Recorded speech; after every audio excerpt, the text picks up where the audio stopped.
Hey, I'm James. Welcome back to Interview. We've had a really great season 1, and now we're doing a group episode with everybody from season 1. Yay! Woo! So let's go around the table and reintroduce ourselves. Cool. Hey everyone, my name is Andy Song. I'm 5'9", born in Korea, raised in New Zealand, living in Australia. Cool. I'm Ahila Navaratnam. I don't know where to look. I was born here. My parents are from Malaysia, and my background is Sri Lankan Indian.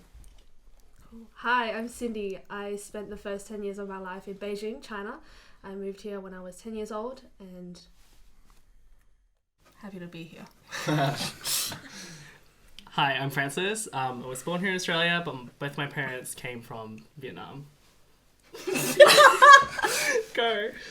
Hi, I'm Nina Aguirre.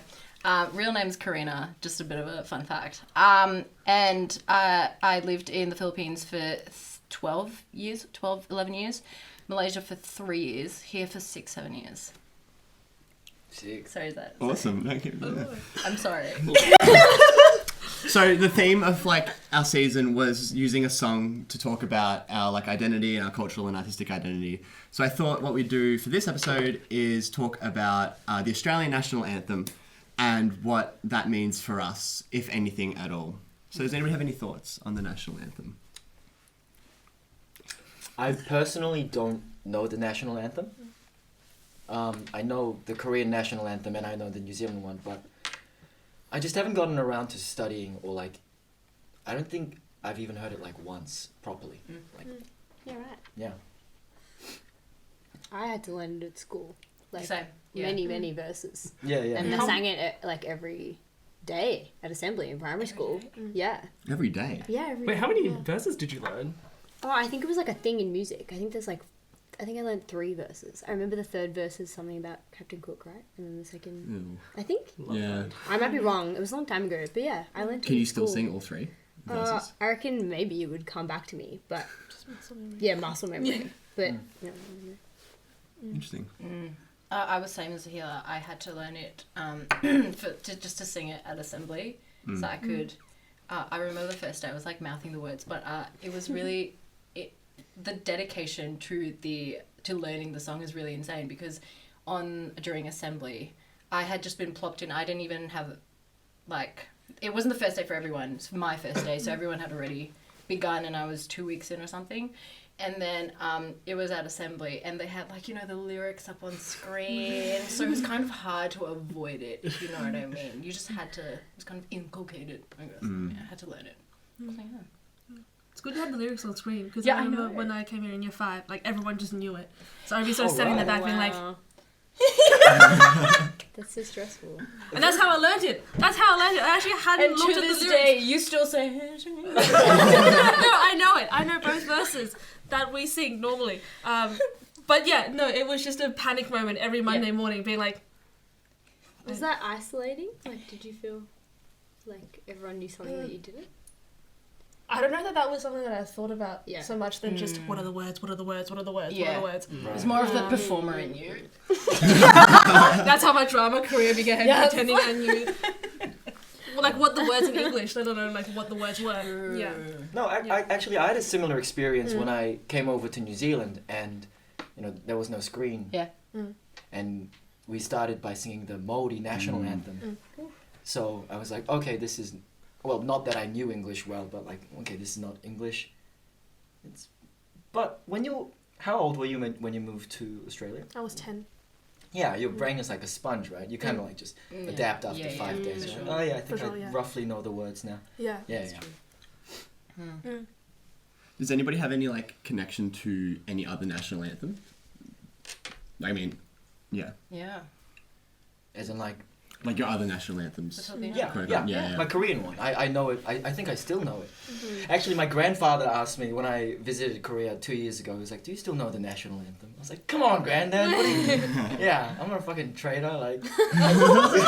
I feel like national anthem is something. It's a very patriotic thing, right? Yeah. And it also symbolizes your nationality. And I think he was a little bit concerned. He was like, "So you've been living overseas for 10 years now. Do you still identify as Korean. I think he was That's practically. what that question means. Yeah. It's a good segue into language. How important is everybody's language to themselves? Looking at me. Well, I mean, language it's something I took for granted as a child because my parents are like, you have to go to Viet school. And I'm like, why? Everyone here speaks English. But I'm very appreciative now because number one, I can understand when my relatives shit talk me. Yeah. And like now I've reached to the level of conversational Viet where I can shit talk and banter with my parents in public. It's a bit of a secret language, isn't it? Yeah, it's really good. Yeah, I love that. Some people really just don't know what's going on. Yeah, and I'm like, exactly. I'm just telling them about the weather. But I'm just straight up being like, annoying. But it's good, it's fine. It's something that when I was young, I'd be like, wow, when I have kids, I'm not going to have to put them through this because this is like so boring every Saturday. I'm just sitting in class again. But now I'm just like, damn, my kids are going to go straight to Viet school. They're out of the womb. I'm like, boy, you're going to learn some Viet. But yeah, for sure. very, very appreciative of my parents making me do that. Yeah. I also like that you banter with your parents. Oh, yeah. Yeah, because like Asian culture-wise, you have to it's a respect. Your relationship is built more on respect. I remember the first time I think either my mom or dad made a sex joke for the first time. Oh, I love it. I was like, whoa, wait a minute. Are we friends now? And how old were you? I'm like, okay, so yesterday. That was I'm still traumatized. No, 16, 17, I'm pretty sure. It was like, I think we were having a couple drinks as a family and a sex joke slipped out. Yeah. And I was like, all right, we're breaking boundaries. We're friends now. Yeah. Wow, what an icebreaker. I think we should have started with that. After an introduction, tell us a sex joke. Everyone take a shot of soju. oh, it has a soju. Oh. But then it would have just been Does anyone else have any thoughts on language? For me, it's more like a nostalgic thing because it's not a showing off thing for me. It's like, oh yes, it's a secret language, so it's that extra privacy in a world that, especially in a country that enforces you, I guess, to speak English. Because it is, the standard, which is great. But then, it's nice having that, tether back to your homeland. And for me it's a link, it's an affectionate link, I guess. So because because I remember the way I learned Tagalog was through like watching the telenovelas in Filipino, and that's why when I speak in Tagalog it's very dramatic. Telenovela dramatic. I sound like an auntie. Like, yeah, exactly. So, and I don't know. Right now, I just feel like I need my younger brothers to. I don't need, but it would be great because then the secret language would be within the whole family. So it's kind of like a. Get a shot of I'm sorry, but the pressure's on. Does Pancho know Filipino? Why don't you give us a bit of a taste of your Filipino? Yes. I love you're getting it. It's amazing. Crazy. Yeah. But yeah. How about English for people whose English was their second language? How is learning English in Australia and like using that as a method of assimilation or adjusting or integration? I think we were about the same age when we started learning English. Did you learn English in Beijing? I did, but it's very much like the way that you would learn French in primary school here. That you don't actually really... Like cheese. And like like words that you don't... Du fromage. Yeah, girl. That's Killing it. it. Dang. How do you say it? From Dexter's Laboratory. Do you guys want to do the episode? Thank you. I like how you're creating editing work for yourself. Sorry. Anyway, so yeah. Yeah, no, it's very much like learning a second language in primary school here. Oh, okay. In that you don't, you get words, but because you're not in the environment that speaks that language, you don't actually know how to use it. And then you get thrown into the deep end. Yeah. Yeah. And then it's also, I think that, you know, at school we learn American English, Yeah. which is very different to the way that Australians speak English. So like, I don't feel like I had to learn the language from scratch, but very much of how I use the English language is entirely dependent on what I've absorbed by being here. Yeah. Yeah, similar with me actually. It's to me it was like a bit of a power tool Ooh. because English is like, you know, probably one of the most popular languages. You know, everyone So true. kind of learns English as their second language. So I felt more equipped after being fluent. I feel like I could go to and travel to any parts of the world and somehow get around. But adjusting was quite hard. Like, learning English was actually quite hard. You have to put in quite a bit of effort. It's Nina. When you lived in Malaysia, Yeah. did you like adopt the la? Yes! Yeah. So how do you explain la? Okay, context where at the end of a sentence you would go like, well, give me a sentence. Is that like, Give me a sentence. give me a sentence lah. Or something like that. But it can be used in different like. I'm I just don't know, talking I lah. had, yeah, exactly. I had a really interesting As a experience. punctuation. Yeah, it's like an exclamation, but Yeah. then sometimes it can also be used sarcastically Yeah. or to emphasize a point. My boyfriend came over, and my auntie's boyfriend he lived in Cyprus, but he's like British by background, Yeah. and he has completely adopted the la. Like he completely understands it. I love he that. loves using it, but like none of the Malaysians could explain to my boyfriend how to use the la, and they were like, "Steve, you're a white man. Can you explain it?" And yeah, like Steve had worked out in his mind like how it makes sense, whereas we were all very much born into it, and it's just like, oh, you know, like you just say it. It's like one of those words that you understand. You like think that when you've become fluent in the language or like in a culture, you use it. It's like it's not one that you would sit and learn in a classroom. No, definitely not. Yeah, Exactly. so interesting. I mean, lots of Australian people say hey a lot. Like, Yeah. it's pretty good, eh? Like, Yeah. it's Yeah. kinda like, Yeah, Or that's true. like. That was that was a new like hey is actually a pretty recent thing that I picked up. And it's Yeah. like it's good hey. It was like I never used to say that. Yeah, But then I don't know. It's like la, I guess. yeah, sounds very similar. yeah. Like context I wise. guess. Yeah. It's like a relaxing of the mouth kind of thing.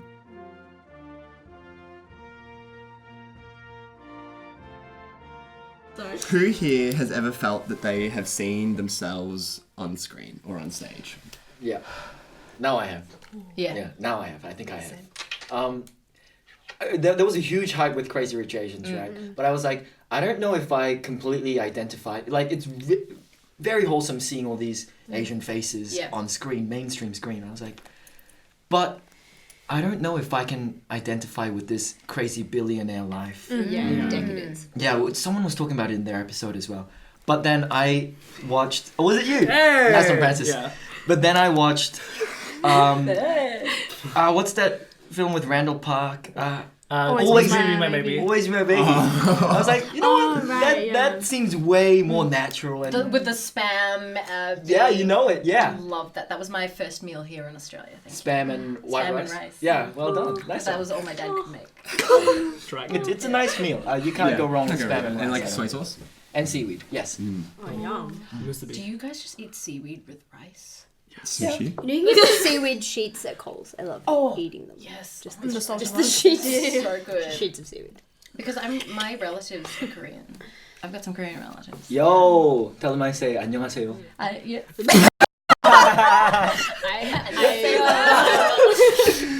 Anyway, yeah, always do my baby. Yeah, that was a.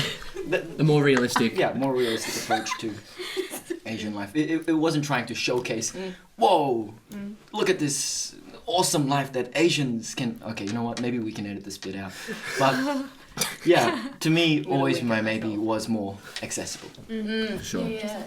Yeah. Francis, do you have any thoughts? A representation. I mean, I talked about a bit on my episode. Plug that. No, but basically, it's. I think I said, like, there's representation, but there's like bits of it everywhere. Like for someone Yeah. where I'm just like, I will never find Asian. It's probably somewhere on television. I just probably haven't seen it, but like seeing different parts of like Asian and gay just never together, always separate. Yeah. Where it's like, It's like the Venn diagram never truly. yeah. And I kind of just have to like piece together. Because like a lot of, there's like studies and stuff about where it's like, do we learn how to respond to life from the media we consume? Because basically the media is giving us these situations and do we learn from it? And Did you just watch You've Got Mail? no. Because I guess I'll check it out again. it's on Netflix. Oh, okay. But yeah, so like the theory that we learn everything from the media, it's like a lot of people kind of just, I'll have to learn from different places. We'll never learn from like one. So it's like I kind of have to like piece it together. That's true. Yeah. Because like I mean, because it's a good segue into like because the You've Got Mail. She has this quote where she says, "Most of my life, I remember reading it in a book, but shouldn't it be the other way round?" So it's a nice kind of it's a way to question like how we do absorb and then react and in our behavior, I guess, because I think I've been thinking about this for a long time, but my American accent before, like when I was in Philippines, when I was in Malaysia, it was a bit of a hybrid between Filipino and the American one. And I think I can attribute that most to the American media I watched. It was purely American. It was Disney. It was like SpongeBob, Nickelodeon, and I watched that all throughout my formative years.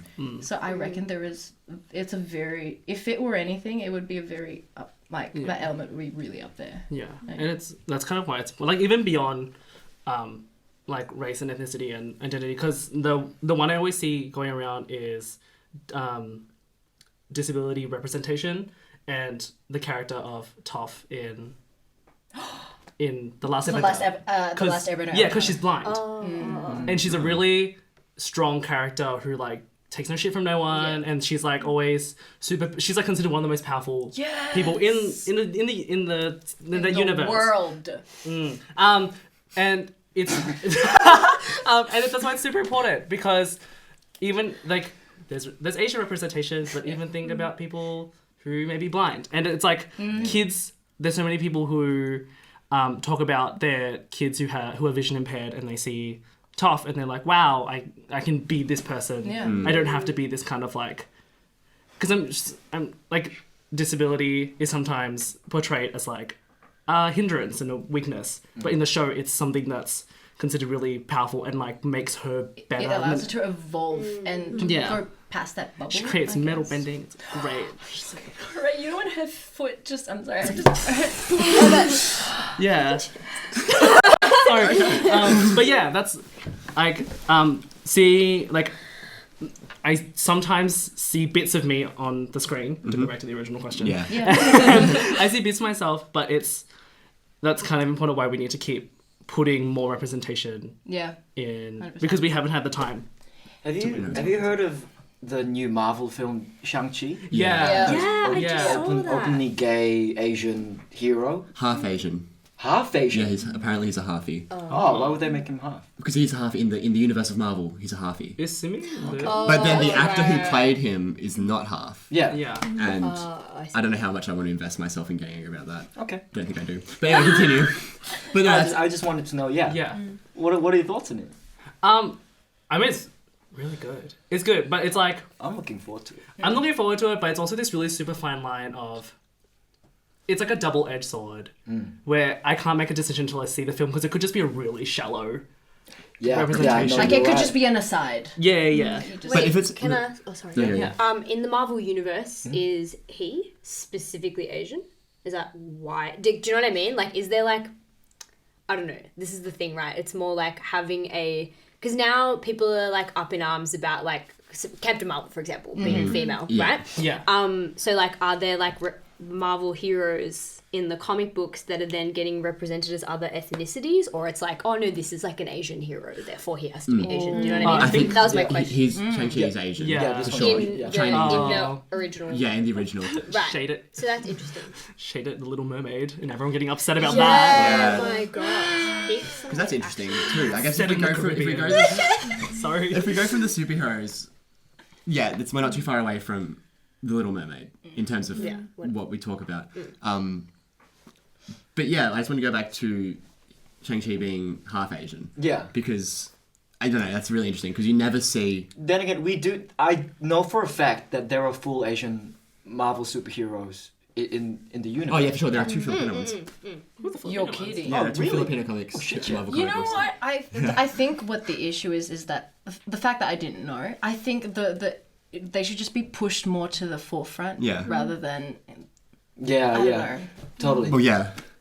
What are their superpowers then? Yeah. The Is Filipino... it Jubilee? Well, I don't know. Because I know there was one that was like... There's one superhero, I think, I might be wrong, who... I should research it. Whose superpower is related to, like, indigenous folklore, which is really cool. What? But then there's another one who's just a generic, like, can lift shit and fly. I think And that's Jubilee. yeah. She was. It was the girl who They're both played. female, too. The girl who played into All the Boys I Loved. What's her name? Mm. Anaconda. Yeah, she played Jubilee in the X-Men. When she watches this, she's gonna be like, thanks, Nina. Which is really interesting. I think it's interesting having superheroes from other ethnicities whose powers come from their ethnicities. I think that's a really cool concept. Yeah. The Korean one is super intelligence. He's just make shit. Yeah, on the spot, just makes it super. Is it yeah. really? Yeah, his name is But- Amadeus sorry. Cho. You Oh, go for it. right. No, I was also going to say, like, on the other end of the spectrum, visibility-wise, I think it would be nice to kind of see, like, a lack of, like, seeing ethnicity. Like, right now, like, we're seeing gender, for Yeah, example, yeah, right? Like, yeah. everyone was like, oh my gosh, why is Captain Marvel a girl? And they're getting over it. And, like, same with other James superheroes. Bond. Yeah, James 007, Bond. 007, yeah. And it's like the same, I think it really should be the same, like, culturally. And, like, I think it's great that obviously there are superheroes where we celebrate their culture. We were talking about superheroes, but anyway, like, whatever.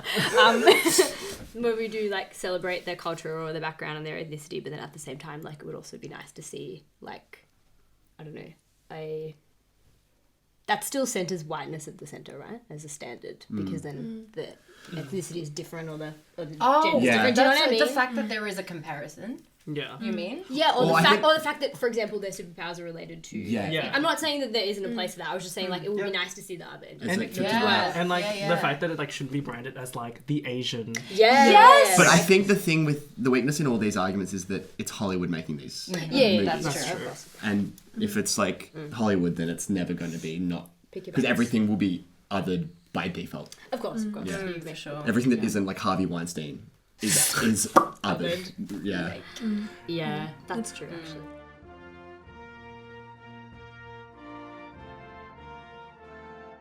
How important to everybody, if at all, is like an aspect of religion in your understanding of your cultural identity? I'm gonna throw to Francis on this one first. Could you repeat the question, please? How important is religion in your like cultural identity? Wig. I was trying to avoid things that you've already said too. You were too early. Did I say this? I didn't. James, I think I can start you off. If you're- But yeah. in your podcast, you talk about how it's a very social thing to go to church. Or Yeah. that was Yeah. similar to me when Yeah. I first arrived in New Zealand. Same. That's how we met like local Koreans living Yeah. in New Zealand. So yeah, to me it was a social thing. I don't go to church now Yeah. anymore. But yeah, what was it like for you? It's interesting because my family is not extremely, they're just like super into religion, and it's like a different level from going in and making friends. It's because we love an identity crisis. But the thing is like, it's this really terrible decision that you have to make, which I've recently learned that you don't have to. There's like a good middle ground. But I used to think that with homosexuality and religion, it's because my family is so tight, literally all my cousins, my grandparents, my parents, like a big circle of the people I know. It's like I'm kind of forced to choose. I used to think that I was forced to choose a side. So essentially like it's either do I decide to live my gayest life and then decide to cut out the rest of my family. Because it's like I don't want to have to explain all of this. Yeah. And it's like do I risk, because it's also like the people that I'm genuinely close with, and it's Exactly. like because I'm beyond my sexuality and like we're really close and it's really cool, but like growing up I was mentally preparing for that. Yeah, because like we love having shallow relationships because then if you do, you don't have anything to lose. Like, yeah. Yeah, wow. So it was like, am I prepared? And like, because I'm pretty sure with a lot of our families, having your grandparents is the matriarchal figure specifically. It's like the grandmother is like really big, and like your grandparents, and like doing things for your grandparents. It's like you should, because like be grateful children. Yeah. Like when I was talking to my mum, she was like, we were talking about me being gay, and she was like, okay, let's, and it's like quite morbid, but she was like, let's just like not deal with it until your grandparents pass away. Yeah. Yeah. Right. So it's just like, Wow. it's easier to deal with. Yeah. But then, I think that's a pretty like common experience. yeah, and it's pretty shitty. And then you have like church groups where it's like everyone knows each other. It's also like things like floating around. It's really hard to just, where you don't consider people individually in terms of like what you tell people. It's like, be prepared that it may just spread like wildfire, and it's like chaos. And like being in my youth group, it's also double worse because in that structure, I'm me as a captain / leader is supposed to be like the pillar of what a good Christian is and a good Catholic, and it's like, wow, but he's homosexual. Like also when I was there, I used to have to, like when I went to camp, I was fortunate enough not to teach it, but my cousin, who I'm really close with and I came out to, it was a great thing. She had to teach an entire class about why homosexuality is wrong. And she was kind of just had to like, she was like, it's not, like she just did it through like the most grinning of like, she was like, this is the worst thing for her. Oh, so she told the class before or after you came out? It was like, I think she didn't want to. She didn't want to teach Okay. yeah. And like we would be in like leader classes because like as a like we have like sessions, and I'll be sitting there with my sister and my cousin, and like the head person would just be like, yeah, the gays are shit, and then I'm like, and I yeah, but it's growing from that. I've learned that, especially coming into meeting people like James and Cindy and all you guys, it's like I don't have to be one or the other. I'm both. Everything. And That's amazing. yeah, and it's just like I've in our like digital climate now, and with like everything, I've been able to see that more people like me exist. Yeah. And I don't have to just be one. So Yeah. living my gayest, Catholicest, Asianist life. It's yeah, and I just don't have to deal with like preparing to cut people out of my life. Do you think it's interesting? Because I know with my parents, whenever it comes to this topic, they would justify their defensive nature as, oh, it's because I grew up like this. Like, do you guys have the same experience? Like, when you talk about it and they justify their beliefs as, like, we're okay with it. But the reason we're not, and we're kind of allowed to still keep thinking like this, that's more or less what they're saying, is because we grew up like this and this wasn't what we were taught. This wasn't this wasn't normal. Case in point. I don't know, how would you guys take that? Like, how would you respond to that? Do you try to make them, like, I don't know, see past that and understand we're in a transitional period, or do you just let them have it? And I Yeah. I was really lucky actually in the sense that I had I have a very progressive like grandma, and you know Grandma? she Cool. very like super progressive. She was like, oh man, she's done some wild crazy shit. But she's the reason I'm here, because like her marriage broke up in Malaysia and she moved here like a single mum with 3 kids, which is like very scandalous Malaysia wise. And then came here and met like my granddad, like my step granddad, but basically my granddad here, and like remarried. Like that's crazy. Yeah. And yeah, she's never had, like, when it came to the topic of homosexuality, like she never had a problem with it. Most of my family did it, my mum didn't, but my dad, who only migrated here when he was 27, came from Malaysia and would always be like, you know, it's illegal over there. Like it's not visibly seen. I wasn't allowed to visibly see it or come into contact with it.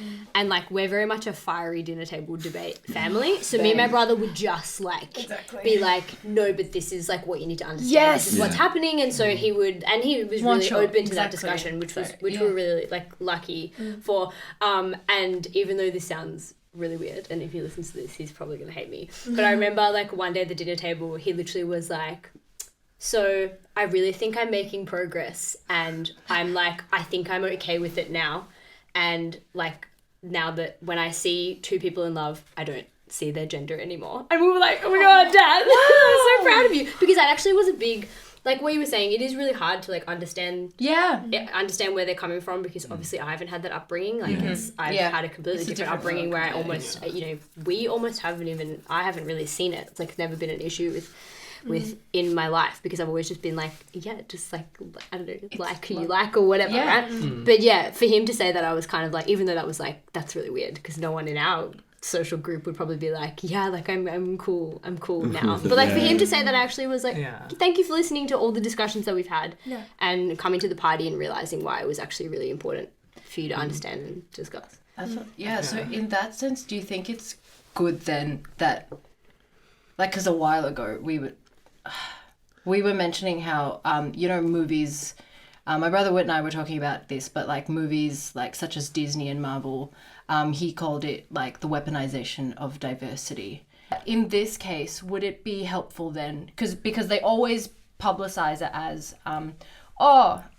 it's a new LGBTQI character, we love this, or blah blah blah, we accept this, it's amazing. And then tying that back with Francis, who's talking about like we learn through media, is it then good that for the, you know, more mature audiences who didn't have the upbringing to kind of present it then as something that should be celebrated, because there has been a struggle, and it's the acknowledgement of that. Because I think the thing is, we know and we understand this, but I guess still a majority of the world doesn't understand that importance or that diversity. So it is the weaponization of diversity, and at some point that's a bad thing. But however, it's still, I think, where we haven't reached the peak of wherever this is going. Yes, we're still in a bit of a limbo, to be honest. Exactly. But I just want to say on a Healer's point, it's really nice, and Cindy, you said something about this in your episode, I think we all kind of have talked about how our parents have grown and adjusted over time. Amazing. Which is because you're right, like, and I think in my case, having parents from different cultures, they've grown into each other, and they've understood that's so lovely. They've understood each other more over time. And it's not just growing into this culture, but it's growing into each other's cultures. Which I think is a challenge. But no, parents are really fighting that fight too. And I love them for it, to be honest, because you can tell they're really trying. Just like your dad, like he's making a conscious effort to see past that, and that's just great. Yeah, that's amazing. Personally, it's like, since I was raised in like the Catholic household, it took me a very, very fucking long time to like settle with my sexuality myself. And a lot of people, because they're kind of just like, yeah, it was there. It's because so when I hear my parents, my mum specifically talking about my dad, and being like, you're gonna have to give him time. I don't think he's ready for it. Old me used to be like, that's bullshit. Like, you should be ready for that. But it's like, it took me so many fucking years. It's like, I can't be projected and be like, just because you're okay with it doesn't mean that you should expect others, especially when you know that you've gone on a journey yourself. I feel like even maturity-wise, though, like, as we get older, we, like, you can kind of see their side more, or like, even the longer that you've been here. Like, I used to think about things that my dad would freak out about, and I'd be like, I don't understand. Or, you know, when he'd play hardball, like, study-wise, or, like, academically, I would be like, why are you putting so much pressure on? And then when I actually thought about it, I was like, oh, wait, you were like a nearing 30-year-old migrant with a 1-year-old daughter, and you didn't have a degree here, and you had to just kind of start from there. Like, fair enough that he's like, I don't want you to start where I started. You've already got a leg up, So you right? guys have also heard that dialogue, like, we didn't come here to this country for you to play games the whole day. Not so much that, because I think my parents very much moved here by choice, but I definitely think that, like, he very much goes like, "This was my upbringing, and it's nothing like yours." Ah, Yeah. You know, yes. I think he like looks at us and he's like, "Oh my god, if I had the parents that you guys have, or if I had the opportunity you had, I would have like just taken it by the horns and I'd be doing more. So like, get up off your ass and do it." Which, when I was younger, I would be like, I just can't. Like, it would really stress me out. But now I can really understand. I think what they're trying to hone in on is like, appreciate this. Appreciate Yeah. it. Right. Yeah, that's always been a strong dialogue in my house. Which is just bring it back to that and like remember.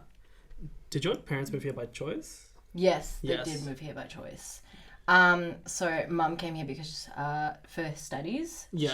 She did a master's in communication at Vic Uni. So the whole family was like kind of uprooted from Malaysia, and we all came here together with mum. And I think I touched on this on my episode where my immature mind kind of assumed that they'll get jobs because my mum owned a business. She was an events manager, and she produced basically. She worked with like celebrities in Regina Velasquez.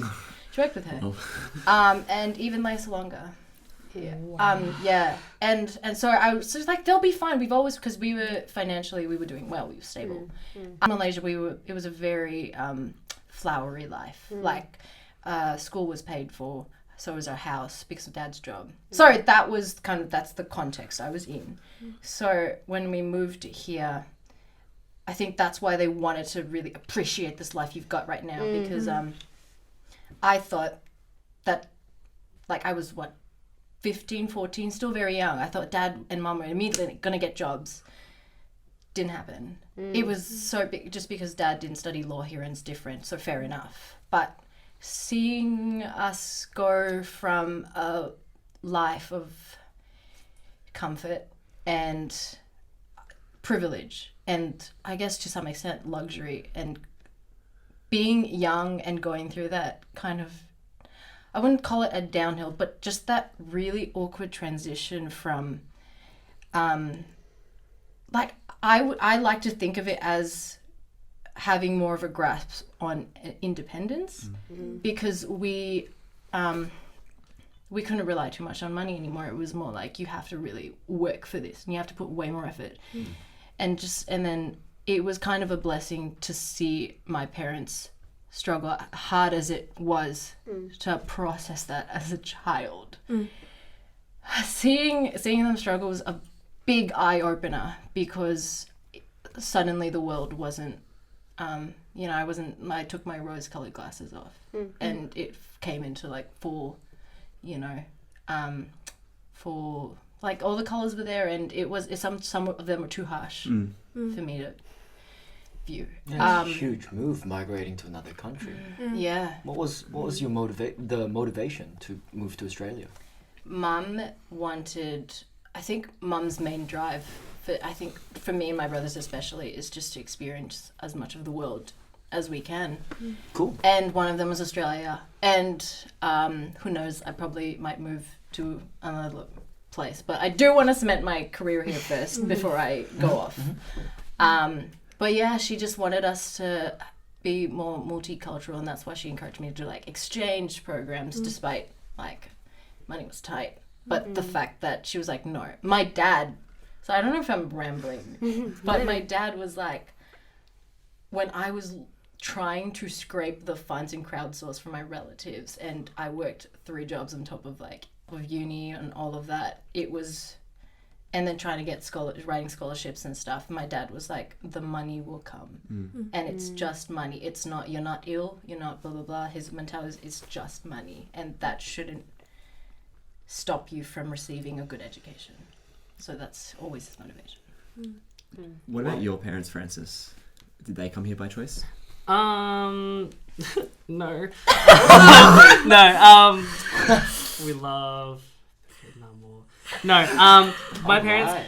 Yeah. No. My parents came. They were refugees. They fled Vietnam, and then they got on their little boat and they ended up in Thailand. My dad's story is intense. It's like my dad is very adamant on me writing down his life story and then turning it into a book to then sell that and then turn it into a film. Yeah, But like, I know. yeah, big time. No, because like my dad's story is like, I've told you, it's quite graphic. There's. Can we hear it? We can edit it out if you want. So basically, when my mum doesn't like to talk about her story, and she doesn't like talking about that at all. It involves seeing a saint on a oil rig. Yeah, she's like super. She was like, yes, we saw Saint whatever, and I was like, okay. No, but my dad was he was like, okay, we're gonna. He was the third or fourth son from my grandma, and everyone above him had already tried to leave and got captured and got brought back. So my dad is also my grandma's favorite. So she was like, you need to make it out of here. So like she got like all of her gold, because I didn't have money because gold had value, so she would give my dad the gold, and then in the night he would walk to like the riverbank and onto this boat, and basically got onto the boat, and everyone was on there underneath the decks, because if the soldiers saw you, they would just like kill you on sight. And then they were all in the boat, and then there was this baby on board. So the thing is, like, if you made any noise, people could tell that the boat. Oh my god. There were people in the boat, essentially. Yeah. So people could tell that the baby was getting really restless and was about to cry, and there was this entire boat dilemma of, do we let the baby survive and risk everyone getting caught, or do we smother the baby? Like a trolley cart. Yeah. Oh my god. The story has a happy ending. The baby ended up not crying and fell asleep. Oh my god. Yeah. Oh, So the baby saved its own life. yeah. Yeah. Yeah, the baby saved its own life. So they eventually after like yeah, you can't people who are watching, they did this across the ocean, and They waited. yeah, and it's like things that you hear from like TV and things that you think that like never happens. But my dad was like, yeah, our engine like fucked up, and then pirates came, and then they were essentially flooding the ocean for 7 days with nothing. Whoa. And What then an act 2. yeah, I know, goddamn. And then they eventually made it to land, which they found out was Thailand. And the big thing, it's like small things that you don't realize, like that make you realize the desperation that they must have been through. Because my dad was telling me, as soon as we reached land, they tore the shit out of their boat, because they knew if the Thai like military came, they would essentially put you back on the boat and then send you away again. So like they got out of the boat, they destroyed it, and then they were like officially refugees. They were in the refugee camp for a while. So when my dad met my mom, it's really funny. My dad was like class captain. He has like a cowboy hat on. It's like yeehaw. It's quite funny. But yeah, and then my dad also, all of these stories eventually they get dropped slowly, because my dad was lucky to go to Australia with my mum, because when you're a refugee, you don't have the option to be like, I don't want to go to America. I want to go somewhere else. Like he was fully prepared to like, if I end up here, I'm gonna have to go, because I can't be on this refugee camp for a while, forever. So basically, my dad and my mum were really lucky to come to Australia, and my parents it's like pinnacle. We were refugees, we had nothing, and now we have something. But yeah, with my parents being refugees, it wasn't although my mum decided to hide the details of her story, it wasn't something that necessarily was kept silent. It wasn't something my parents were necessarily ashamed of. Mm-hmm. So I vividly remember when I was in grade prep, God bless like children's books, because there was a book about a Vietnamese refugee, and she was like this tiny book, and her name was like Kim or something, and she was was like, Kim fled the ocean. She fled a country on the ocean in a boat. She fled the ocean. Yes, Moana. Okay. No. She fled her country. No, but I vividly remember my mom reading this story with me, and it was a gentler version of being like, you should be really grateful for what you have, because we didn't have this, and it was like, it's not like like you said, it was kind of like this whiplash thing, because like you were older, but my parents I don't know if your parents do it too. My parents do the guilt thing with food, where it's like, if you don't eat your rice, think of the poor people who don't have this. And I used to be like, okay. Oh my god. Yeah, but it's like similarly along those lines, where it's like, be grateful. It's like it's been instilled along the way. It's like, be really grateful for what you have, because number one, we didn't have it. Number two, you don't know when it's. Do you also have that story, you guys, where like your dad? This is my dad. He explains to me like many times how he traveled to school, like barefoot, like through jungles and like just murky waters, I guess. Yeah, I know. Yeah. Just to school, it was ridiculous, and it was like an hour. No, It's I don't always know like. oh my god, I need to fact check this with my parents, but it was just like 30 minutes to an hour, I guess, of walking through like a jungle context. No. Yeah. And then it's like, and then all you have to do is walk 5 minutes to school on cement. So Be grateful. be fucking grateful. Amazing. Yeah. Crazy. I love it. So I can use it as a soundbite. Crazy.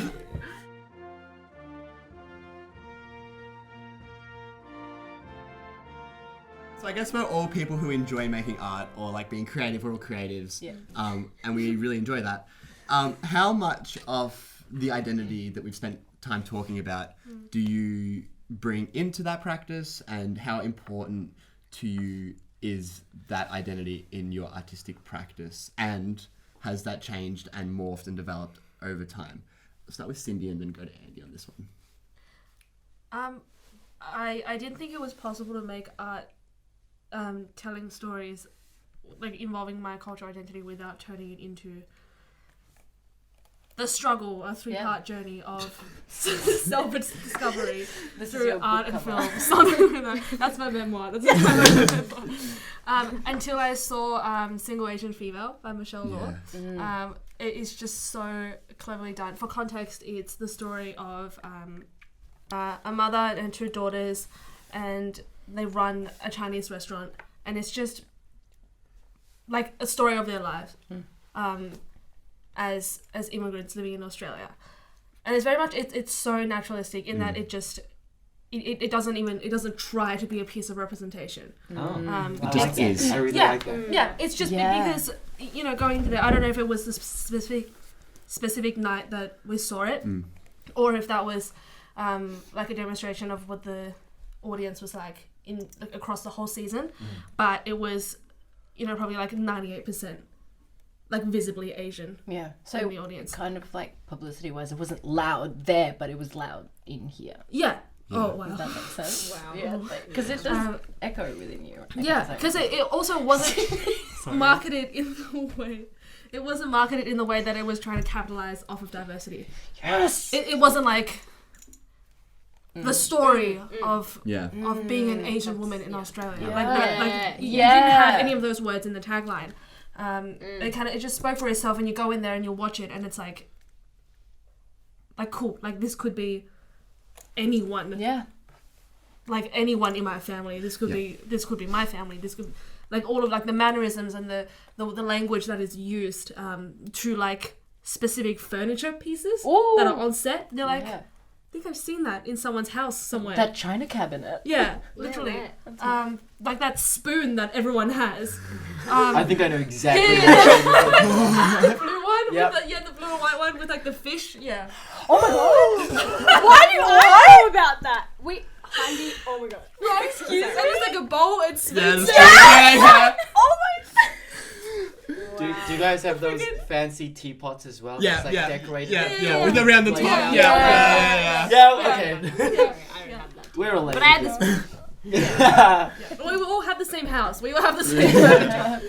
So like moments like that where it's like if you're not Asian, you probably wouldn't understand it. And I kind of enjoy that exclusivity when I like make work that is about my culture. I'm like, I don't really care what anyone who's not Asian thinks about this, because it's like it ain't for you. Yeah. So when you produce art, it's more of like a self-fulfillment kind of thing rather than 100%. Yeah. That's good. Yeah. I feel like it's so much more organic than trying to find representation through.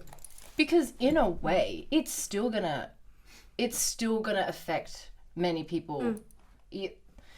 Wow, that's just really good. I mean, like, because, like, you do it for yourself, and in a way you don't, but you're not worrying about others, but others will come to it. It will resonate within them, just like that a single Asian, what was it? A Single Asian female. A single Asian female did. Yeah. Andy, what do you think about this? Well, on a similar, I had a similar experience when I went to Cinema Nova and watched Burning. It's a Korean film.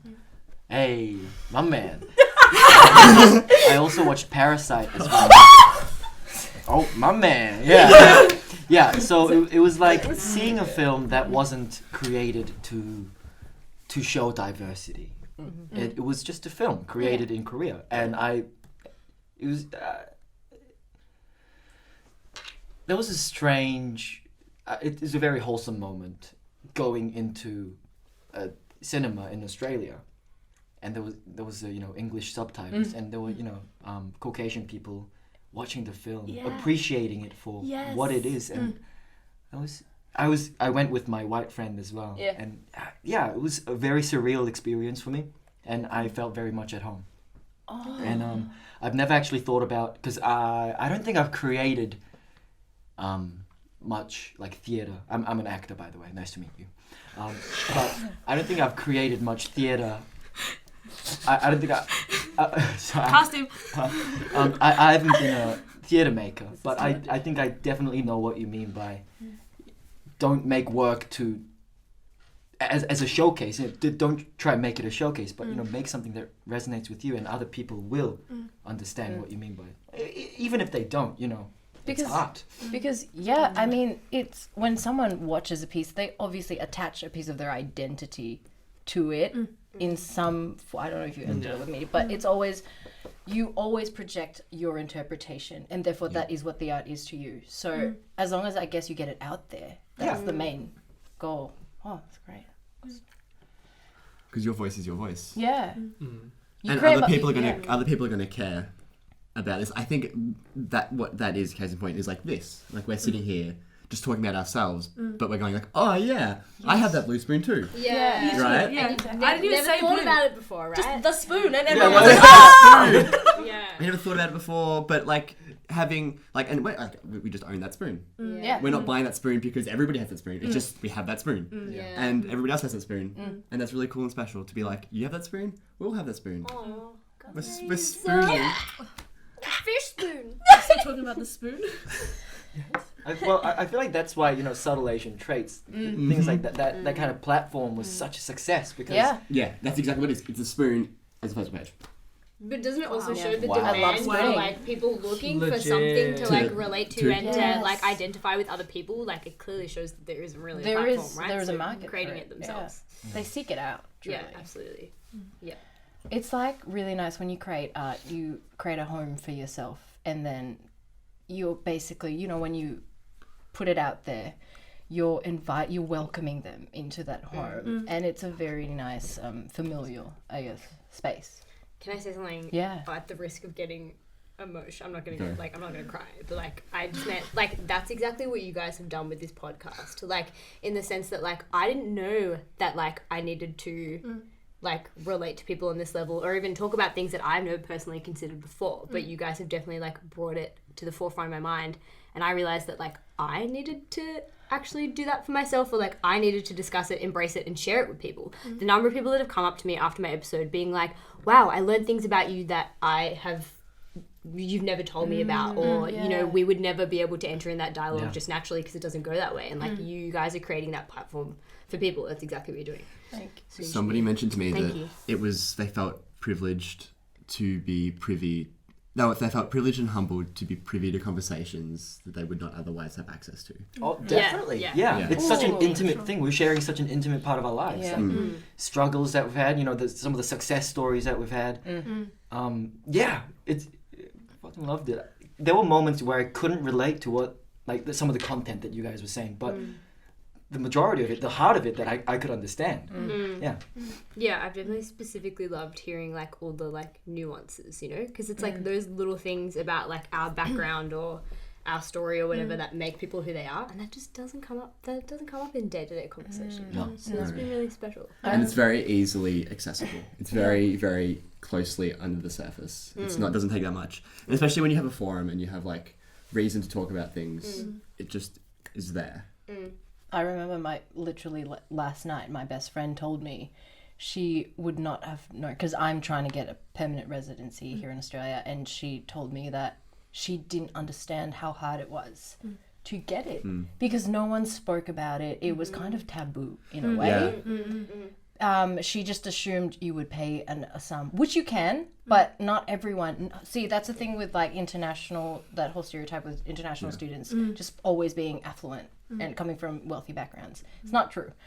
And it's just, it enlightened her in a way, and it's nice to know that she's got a more rounded perspective of like, you know, people like me coming into, you know, the immigration, I guess, background. Yeah.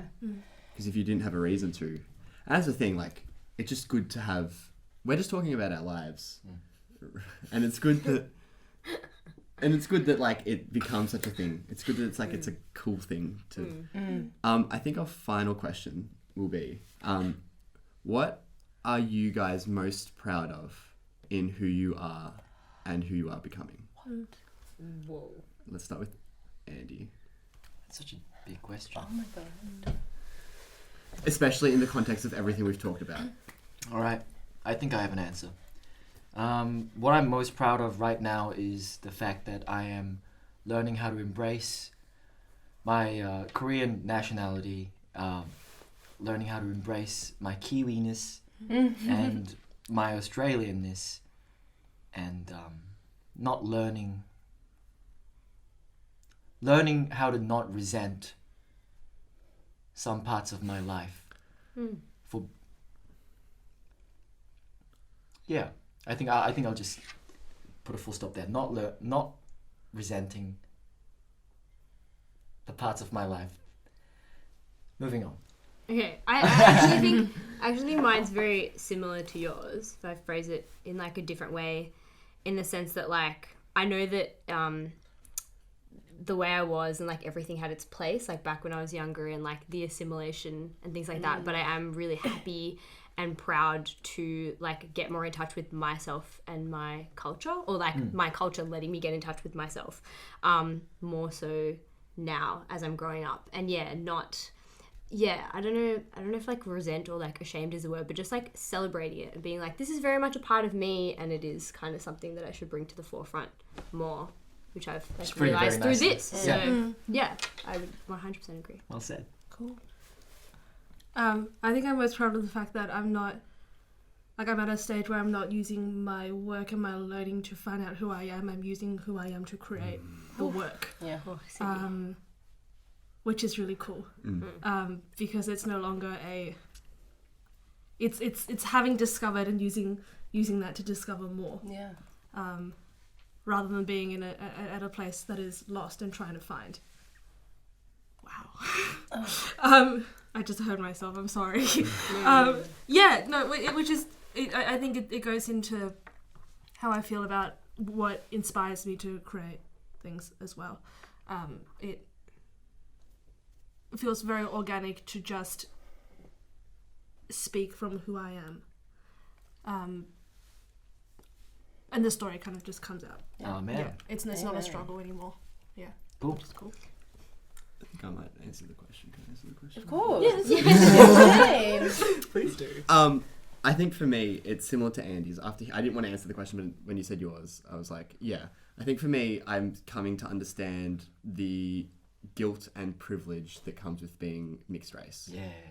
Mixed race, right? Yeah. So being halfy, being a culmination of two different things. Being white passing, being somebody that has the cultural understanding of a person of colour, if I call myself a person of colour, and navigating that privilege, but getting onto that and diving into both sides of myself, and not even it anymore being both sides of myself, it just being one me side of myself. It's so interesting. I would have loved to hear more of your stories, to be honest. Coming out next week on Glee. Also, you should be proud of this. Yeah. I'm proud of this. I'm genuinely, Yeah. Yeah. No, thank you, really. Because I really did start with you.